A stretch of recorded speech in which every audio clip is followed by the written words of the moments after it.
Deuteronomy chapter 11, verse 1. You must love the Lord your God and always obey his requirements, decrees, regulations, and commands.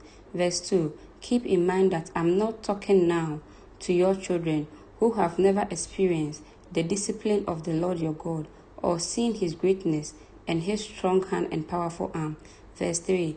They didn't see the miraculous signs and wonders he performed in Egypt against Pharaoh and all his land. Verse 4. They didn't see what the Lord did to the armies of Egypt and their horses and chariots, how he drowned them in the Red Sea as they were chasing you. He destroyed them, and they have not recovered to this very day. Verse 5. Your children didn't see how the Lord cared for you in the wilderness until you arrived here. Verse 6. They didn't see what he did to Dathan and Abiram, the sons of Eliab, a descendant of Reuben, when the earth opened its mouth in the Israelites' camp and swallowed them, along with their household and tents and everything that belonged to them. Verse 7. But you have seen the Lord perform all these mighty deeds with your own eyes.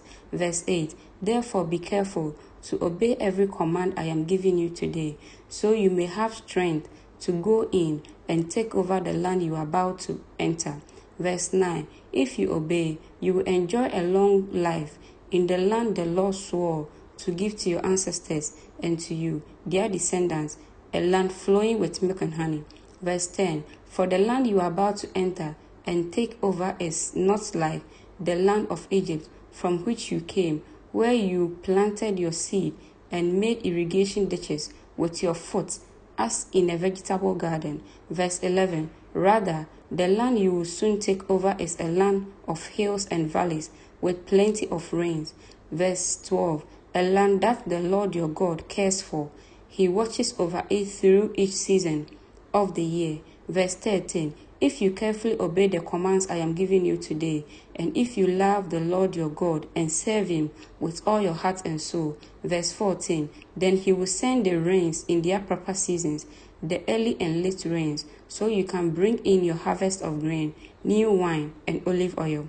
Verse 15. He will give you lush pasture land for your livestock, and you yourself will have all you want to eat. Verse 16. But be careful.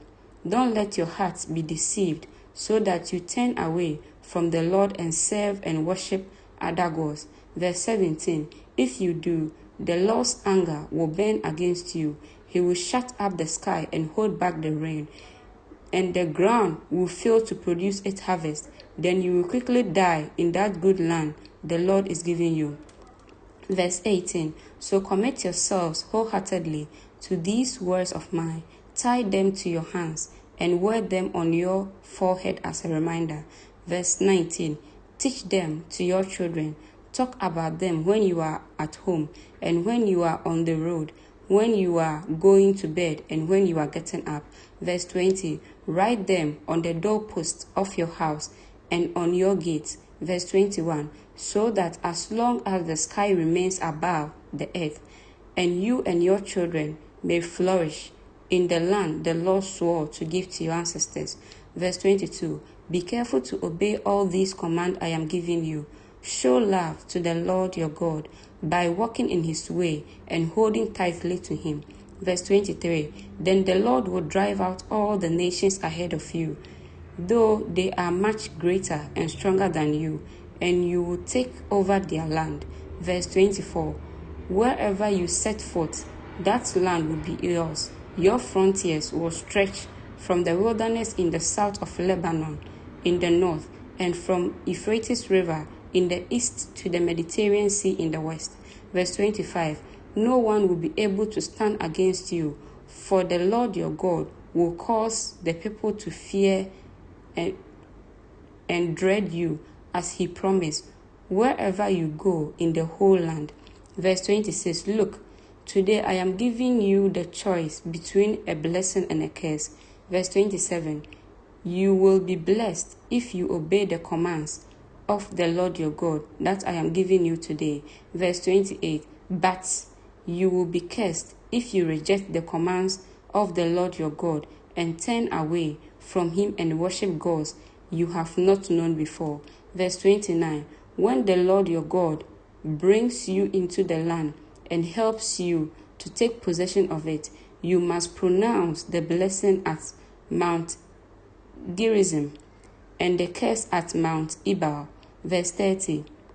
These two mountains are west of the Jordan River, in the land of the Canaanites, who live in the Jordan Valley, near the town of Gilgal, not far from the oak of Moreh. Verse 31. For you are about to cross the Jordan to take over the land the Lord your God is giving you. When you take that land and are living in it. Verse 32. You must be careful to obey all these decrees and regulations I'm giving you today. Amen.